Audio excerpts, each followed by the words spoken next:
Hey guys and gals, Jim here with an update on the 1989 Michael Keaton Batmobile that I'm building in tribute to a Mr. Jim Heckman and all that. So I got quite a bit accomplished. It's getting close to getting buttoned up in within the next week.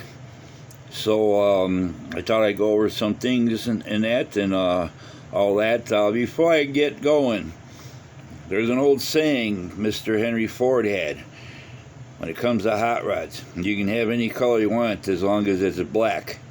And the thing about that, as long as you're willing to keep on wiping it down and keeping the dust off of it. But anyway, this is what I got here. This is the chassis. I just basically painted her satin black like the rest of the model. I didn't do no detail painting. I mean, there's a little turbine deal at the back end, transmission pan, little bit of interest there, like what would be the jet engine and stuff, the turbine up in the front, little bit of exhaust kind of stuff. I didn't really do nothing with it because it's not going to be seen. It's going to be permanently mounted to a base, so I just left it at that. You know, nobody's going to see it. It sits pretty low to the ground too. You know, it's not like a regular car kit where you can see stuff underneath it.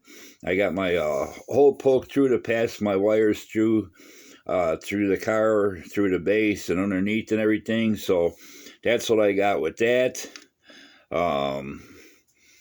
Basically, what I got left to assemble, these here couple parts that go on the sides. I got my tires done up. If you look real close, the camera's even picking up. The front tires, they've actually got the Goodyear lettering molded in them, stuff like that. A little bit other stuff on the opposite side. The rear tires, they don't have anything molded in them as far as Goodyear or nothing like that. So, but anyway, I got those painted up, and then what I did, I took a toothpick and scraped off the paint from those silver, the bat symbols in the center on the hubs, and then I gave them a shot of dull coat to make them look more like aluminum rather than the shiny chrome and all that. So those are all finished up, ready to go. These here pieces, they mount down on the sides under here. I got a little bit of detail painting with some steel color or metallic gray and all that to kind of match them up. These were chrome pieces. I sprayed them with aluminum. Then I gave them a couple light mist coats of the transparent black window tint, the testers in the spray can. Kind of give them like a burnished look and stuff like that. So I got those put on there and all that. Let's see what else we got here. This is that jet engine deal that sticks out the front of the car and all that. It mounts inside. It slides up and down on the inside of the chassis. There's a little rail in there that their part fits on. I didn't bother painting no detail on it or nothing. I'm not planning on pulling it in and out and everything. You know, it's going to be a static model. It comes with a stand that you can attach to it. If you pull it out to display it and stuff like that, it holds it up and all that. I'm not going to bother. Maybe I'll dry brush a little bit of the highlights on there in case I do pull her out. But like I said, other than that, I'm not planning that. So I didn't even paint the whole thing. I just painted the front end and everything. So that's that. Now, this is the newer release from a few years back that Round 2 did. The old release used to come with a big cardboard backdrop of Acme Chemical Company and all that. It came with a cardboard base and all. This is the newer one. It came with a resin Batman figure. Now, this figure is not 1/25 scale like the rest of the kit. The cockpit, the interior, he's about twice as wide as the seats. And if he sat down in there, if that was true to scale, you wouldn't be able to put the cowl, the roof on. It's basically out of scale. I was going to glue it down on the base and, you know, have him standing next to the car or something, but I'll paint him. I'll finish painting him all up to detail, his belt, his bat emblem, stuff like that, his face with some flesh and all. But I'm not going to permanently mount him next to the car. It's just way too out of scale and stuff like that. So his head is bigger than the bottom, the part where your butt sits on the seat too. I mean, come on, give me a break. What were they thinking about? You know, it was probably something that might have been sold separately or something as a toy or that in a figure kit, but a set of figures, but it sure as hell isn't the same scale as the car. So anyway, that's that. Okay, last night I glued the interior in. This morning I glued the windshield, which was pretty hairy. Now, I went over this when I bought the kit. Ever since this kit's been made, even years ago, the first releases, this hood or roof or cowl, whatever you want to call it, I refer to as a cowl. It's very thin, and it's always been warped to hell. And it took me quite a few times heating it up real soft, real lightly, and twisting it, getting it to the correct shape. Otherwise, the windshield, there's no way the windshield was going to fit in there correctly. The windshield is very thin. It's not like your typical windshield for a model car kit. It's very thin, and it's easy to crack, so you got to be careful when you handle it. But before I take her off and show you what I did, okay, I got the tape removed from the opera windows, what we used to call them in the old days, and that, but before I take it off, you know, you can see the lights real nice in there, and all that, plenty good through the windshield. I left the ones between the seats just white. Figured give it a little bit of different look and stuff rather than everything red and blue and green and all that. So, but I got all the interior finished. I painted the shift knobs. I got the steering wheel in there. You can see the all the way on the far side. You can see that view screen or monitor, whatever it is and stuff. So, I did darken up the red. I took a toothpick and dabbed some more clear red over them to darken them up a little bit so they're not as bright. So that turned out real nice. Excuse me. Now, another thing, once I glued the chassis on, and that, if I got any light leaks in the front wheel well from the yellow LEDs, I'll take some of that black tulip with a toothpick and I'll fill in the seam, the opening, and stuff like that. And the same with the underside along the front. So that way I don't have no yellow showing through where I don't want it. It's just going to strictly be coming out the headlights.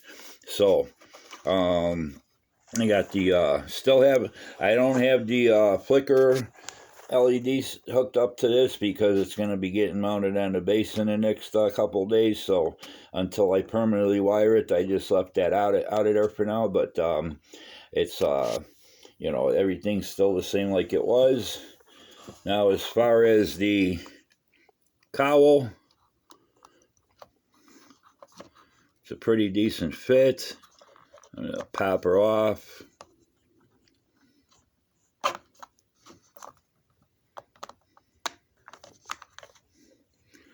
Okay, there's the interior all in there and everything. So that came out pretty good looking and stuff. Liking the way it's turning out. Glad you're liking it too, Jim. And now, this took a lot of, like I said, this was twisted all the hell. If you sat it down flat like that, it'd be like a rocking horse when I first got the kit and took it out of the box.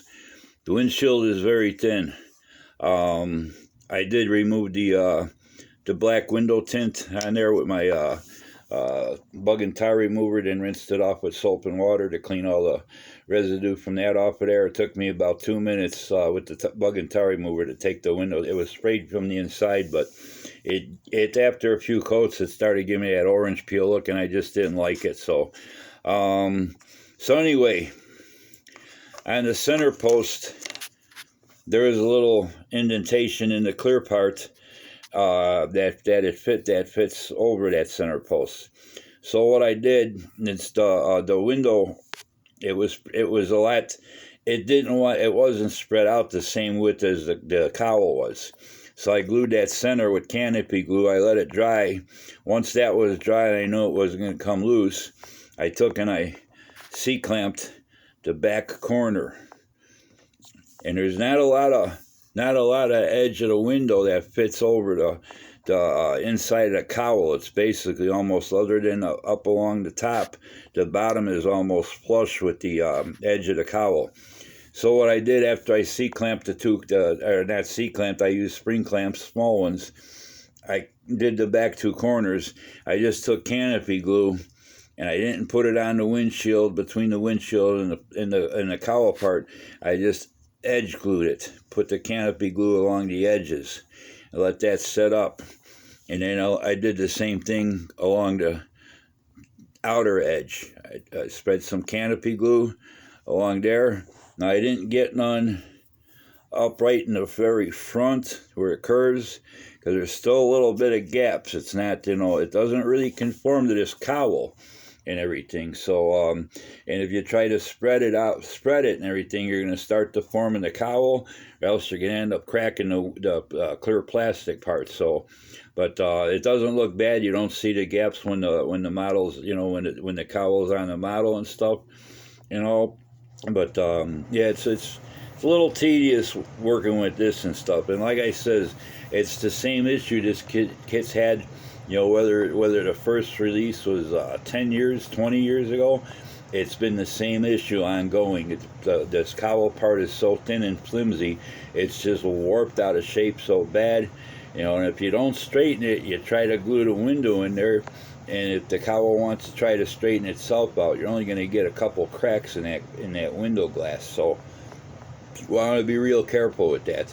But anyway, that's what we got going. Headlights are still looking good. I like the way they kind of shine down too. The way I position LEDs, kind of like headlights on a real car and all that. So, like I said, the only trouble with black is I dusted this off a couple times before I did the video, and it still gets dust on it. The two gas caps on each side, those are chrome pieces. What I did, I left them chrome, and I gave it about 3 coats, light mist coats of the transparent window black from the testers in the rattle can. And then I sprayed clear dull coat over them, so they kind of got that black chrome effect rather than just shiny chrome and all that. So, but yeah, I'm happy with the way it's coming out. As you can see, I got my base all ready for it. Let me get everything off of here so I can show you that.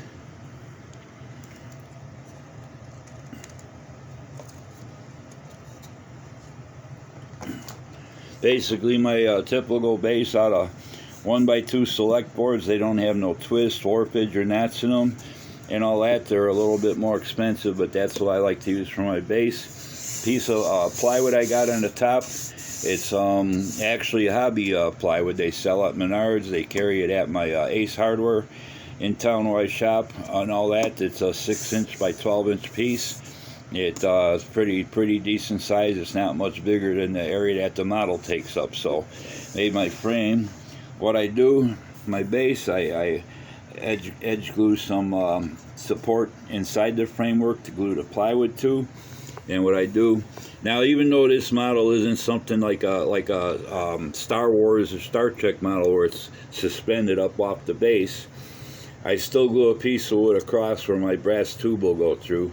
It's just the way I make my bases, and I didn't make this one any different.